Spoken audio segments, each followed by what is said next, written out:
du dëgg donc on est en zone de turbulence actuellement on le sait Tribune nee na est-ce qu'il y a un climat de crispation au sommet de l'État? Moi je crois que il va falloir reformuler ñu ne premier ministre dafa jël congé tey li am yëpp fee ñi gis ñu yëpp on est en droit de se demander si c'est pas le président qui a pris congé de son premier ministre. ah en attendant wax ko ci olof par avance ndax du président moom moo jël congé moom moo jël congé quoi ci maanaam moom mooy nekk ci environnement boo xam ne premier ministre bu mu waroon am amu ko daal lañ bëgg a laaj. ndax réellement Ousmane Sonko donc mi ngi nekk premier ministre Sénégal moom moo ko nekk ci signature ak ci këyit xam nga mais dans les faits est-ce que ni muy doxalee depuis boobu ba tey ndax premier ministre noonu la war a doxalee parce que dafa am histoire la ñuy basé wu bu ñuy analyser toujours yii boo koy gis rek ce sont les signes de malaise. divorce buy am souvent du tëb rek amanoo dafay am des signes annonciateurs diggante Mamadou Dia ak Senghor nii la woon ñu def benn remaniement boo xoolee rek vers novembre 1962 un mois ou quelque temps en tout cas avant divorce bi di am fekk signaux yi dañuy bëri xam nga souvent noonu la dafay am ay signaux gars yi di weddi gis nañ ko diggante Idrissa Seck ak Ablaye Wade jamono yi Abdou Latif Coulibaly di bind livre boobu en 2003 ñëpp xam nañ ne am na malaise au sommet de l'État pourtant boobu la Ablaye di téye ci loxo Idrissa Seck naan kii sama doom la kii mënuñu tàqale et après divorce am na gis nga ko fi Macky Sall Ablaye Wade lu yàggu rek diggante Amadou Ba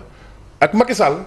dafay mel ne conseil des ministres dañuy toog ay fan yoo xam ne nii Yacine boo seetloo du am jamono yooyu noonu après fu mu mujj xam nga divorce bi mooy bi Macky Sall di romb noonu Amadou Ba ñu naan ndax daf ko bañoon nuyu daf ko sonobe wala yooyu xam nga après ndeke yoolu lépp ay signaux annonciateurs la woon fii tamit bu ñu gars yi nu mu tuddati quoi xam nga bu ñu gars yi rendee seen maafe plutôt bu dafa am des signaux yoo xam ne daal daawuñu ko gis normalement en temps normal entre premier ministre ak président de la République bu ñu waxantee dëgg rek bu bàyyi parce que fii da ngay xool communication gouvernement bi sax yenn saa yi duñ ko gis bu communication premier ministre duñ ko gis ci conseil des ministres et cetera mais c'est-à-dire que moom ci boppam moom moo la wax ne dafa xat parce que bu ne bàyyi leen moom ma gouverner il insiste bàyyi leen moom ma gouverner il pointe un manque d'autorité chez le chef de l'État donc loolu lépp ay signaux malaise la bu ñu ko fàtte léegi bu ñu defee remaniement bii passé ma ne la affaire et le président a fait de lui un premier ministre super fort. non kooku mënoon na nekkoon ironique mënoon na nekkoon ironie mën na nekk genre vous voulez être fort eh bien soyez fort parce que faut pas que gars yi di ñu gëlëmal tamit quoi xam nga ça bi mu ko waxee ba pare lan moo xew ñu def dialogue mais loolu à travers dialogue par exemple la ñu waroon mën a jéem a nu mu tuddati induire ay mesures yoo xam ne nii mën na renforcer nu mu tuddati premier ministre bi mais xam nga après déggaatoo sax ñu wax ko mën na nekk à titre ironique ne ko vous voulez être fort soyez fort y a des jeux d'ombre dévalez votre jeu man noonu laa ko comprendre woon boobu te bi ñu toogee fii jamono yooyu noonu laa la ko waxee woon quoi c'est pas Diomaye qui veut de premier ministre fort pour man loolu pour il faut ñu wax ko quoi parce que fii liy xew Dakar lu bëri yëg nañ ko ah dañ ko mënta wax rek mais yëg nañ ko liy xew donc boo xoolee remaniement bi amoon pour man yëf yi bukki tàkkusaan la xam nga bukki tàkkusaan boo ko dàqee bul sori gétt gi lu mu balaa timis dina ñëwaat maanaam les problèmes allaient ressurgir en tout cas man loolu laa jàppoon et puis moom ngay gis nii ba tey parce que dañuy waxante dëgg tamit quoi xam nga c'est-à-dire que dañ leen fal pour ngeen liggéeyal Sénégal mais ci temps boobu ngeen naan lan ay terrain meeting il faut que Ousmane Sonko xam ne sëñ Fallou moo ko doon wax ku am lu kenn amut mais war ngaa mën lu kenn mënut yow yaa ngi ñëw ne vous voulez gouverner on vous confère tous les instruments institutionnels jox la majorité assemblée nationale mais jox la lépp mais boobu ba tey mënuñu dem cëng mënuñu dem ngaay sori wata paay c'est-à-dire que Sénégal dañoo sori ci genre problème yi nii quoi xam nga nekk fii sax di ko analyser xam nga daf ñuy delloo ginnaaw te y a des défis par rapport ak maladie yi Pierre Simon doon wax y a des défis par rapport à la rentrée des classes y a des défis par rapport à la nécessaire réindustrialisation de ce pays pour pouvoir résolument lutter contre le chômage des jeunes y a des défis tey par rapport ak ñoom li ñu yàq ñu defaraat ko parce que li ñu yàq dafa bëri dañoo ñëw nee nañu réew mi ñu ngi ko fekk soori war a paayte il disait encore combien de sous-sol quatrième sous-sol ah mais ñi ngi ko yóbbu tey 20e sous-sol c'est évident loolu xam nga tey Sénégal est devenu la risée du monde dañoo dellu ginnaaw ci côté boobu yëpp arrêté secteur BTP bi fii créé ay chômeurs yu bëri dara doxul man je crois que ñoom loolu moo taxoon nit ñi fal leen au lieu yii nii et que nag le président de la République encore une fois moom li ma koy waxee institutionnellement moom lañ fal président de la République lii am ci suñu état dafa bëri loo xam ne jaarul yoon te loolu du Ousmane Sonko moom moo waat pour jaarale mbiri yoon kii waat pour jaarale mbiri yoon mooy Bassirou Diomaye Faye yow bëri démb kay bi nga nañu da nga xamalan da nga xoolal cacophonie bi ci communication bi suñu bàjjal ay dëboo nee na moom dafa feebar moom mooy non yaram bu sosante woon kese la altine dinaa tàmbaliwaat mais quelques jours après altine on nous annonce encore des congés vraiment c'est trop de méli-mélo indescriptible et que léegi c'est à milieu des urgences de l'heure véritablement li nga xamante ne moom la Sénégal soxla wax ji daal nañ ko wax quoi ñu avancé ñaari kuy mënuñ bokk mbalka yàgg nañ leen avertir dañ ko gis xool kii président de la République mooy Bassirou Diomaye Faye si quelqu'un d'autre veut marcher sur ces plates-bandes constitutionnelles forcément il y aura des problèmes. Siko, burn-out wala malaise en tout cas c'est des congés qui intriguent la population sénégalaise. am na wax joo xam ne dama ko fi waxoon te tey jii nii laa koy réitéré waat am na ñaari mbir ci àdduna balaa nga koy def di nga ko planifier di nga ko préparer. muy divorce ak la. muy divorce ak démission. dëgg la. Ousmane nee na. da ngaa gis démission fii. déet waxuma loolu de dama ne Ousmane nee na day jël ay congé waaye léegi yéen congé bi kañ lay jeex yéen de joxewuñ date de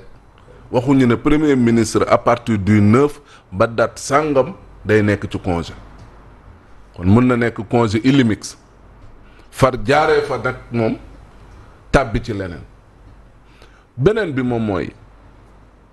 loolu buy am de tradition c'est le président de la République qui l'annonce et d'habitude les vacances gouvernementales dañ leen di planifier dañ koy harmoniser pour que ñëpp mën a demandoo ñëpp mën a dikkandoo et beneen bi moom mooy ci damay dem congé bi moom moo ko yëgle ñaareel ba xamuñu congé bi kañ la waaye ñetteel ba moo di ne léegi moom bu demee congé kan mooy assurer intérim bi on ne sait pas Thier wax na ko sànq jox leen ma jiite jox leen ma jiite ñu def remaniement jox la nit ya nga bëgg yépp nga wëlbatiku toog nga ñëwoo conseil des ministres ñu ne lu xew nga ne woon wéy sama yaram dafa sutante woon moo tax dama soxla woon jël quelques jours boobu nga dellu si même pas une semaine nga ñëw nga ne wéy léegi daal man damay dem sama congé moom loolu moom mooy kenn mënu ma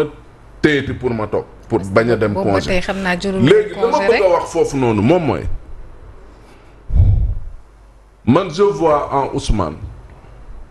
un homme qui a besoin de recul parce que peut-être am na ay décisions yu mu war a jël il faut mu xool ko xoolantal ko jàng ko jàngaat ko pour mën a xam ci lan la war a teg tànkam et ci xam ne ci lan la war a tàbbi xam également bu ko defee it lan mooy doon conséquences yi walla lan la ci mën a jëlee ëllëg et loolu moom moo tax xaj na mu ne damay dem congé pour bu demee mun a toog mun a cogiter autour de li ma lay wax lépp pour xam ëllëg nan lay mën a peut-être planifier ay mbiram wala daf fay jaaree benn yoon sax demaale ñu xëy nañu kat yëf ya soppeeku am na ci donc on peut s'attendre à tout ci ne damay dem congé fi may terminer moom mooy Mantoulaye ma lay nuyu bu baax Ousmane man jàpp naa ne jamono jii du jamono joo xamante ne nii war na mën a wax ne damay dem congé parce que nag xam nga lu tax Ousmane de daanaka ñetti at Dakar noppaluwul wan nañu ne